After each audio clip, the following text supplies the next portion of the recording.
આજના વિડીયોમાં ખેડૂતો માટે ગુજરાત હાઈકોર્ટ દ્વારા જે અગત્યનો નિર્ણય લેવામાં આવેલો છે તેના વિશે ચર્ચા કરીશું।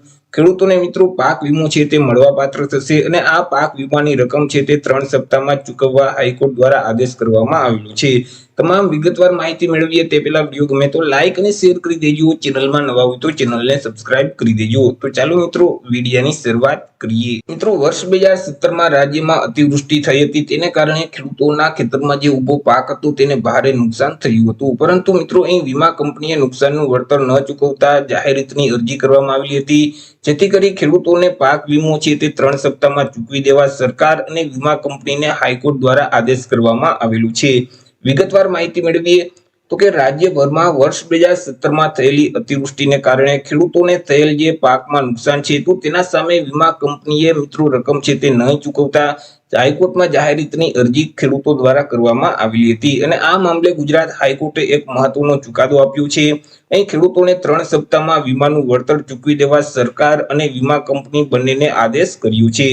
કોર્ટે તેમના ચુકાદામાં મિત્રો એવું અવલોકન પણ કર્યું હતું કે સરકાર અને વીમા કંપની વચ્ચે થયેલા જે કરાર છે તે કરારમાં જો કોઈ પણ પ્રકારનો વિવાદ હોય તો ખેડૂતોને તેના માટે ભોગ ન બનાવી શકાય અને તેની સામે મિત્રો સરકારે એવી પણ દલીલ કરી હતી કે સરકારે વીમા કંપનીને 512 કરોડનું પ્રીમિયમ છે તે ચૂકવી દીધું છે, છતાં પણ વીમા કંપની ખેડૂતોને પાક વીમાની રકમ છે તે આપતી નથી। જે ખેડૂતોના પાક વીમાના દાવા વીમા કંપનીએ ફગાવી દીધા હશે તેને કોર્ટમાં આવીને રાહત માંગવા માટે કોર્ટે રાહત આપી હતી।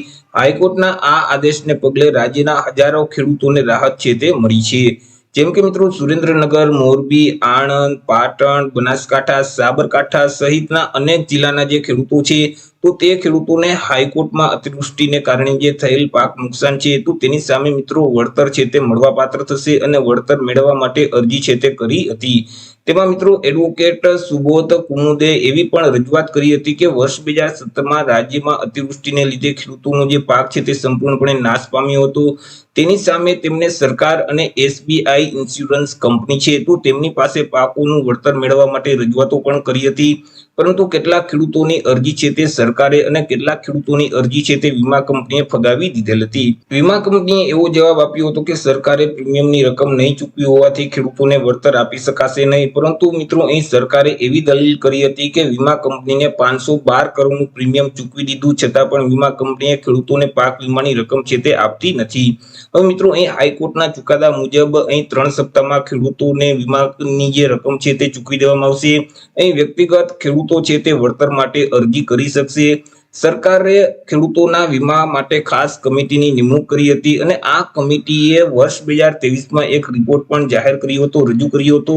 તેમાં અંદાજે 15,047 જેટલા ખેડૂતોને વીમા મેળવવા માટે લાયક ઠેરવ્યા હતા અને હાઈકોર્ટે આ કમિટીમાં રજૂ કરેલા જે ખેડૂતો છે તો તે ખેડૂતોને પાક વીમાની રકમ 3 સપ્તાહમાં ચૂકવી દેવા અહીં સરકાર અને વીમા કંપની બંનેને આદેશ કરવામાં આવેલું છે, જેથી કરી મિત્રો અહીં 15,000 કરતા પણ વધારે ખેડૂતોને 3 સપ્તાહમાં વીમાની રકમ છે તે મળવાપાત્ર થશે। તો આશા રાખું છું વિડીયો પસંદ પડ્યો હશે। વિડીયો પસંદ પડ્યો તો લાઈક અને શેર કરી દેજો। ચેનલમાં નવા હોય તો ચેનલને સબસ્ક્રાઇબ કરી દેજો।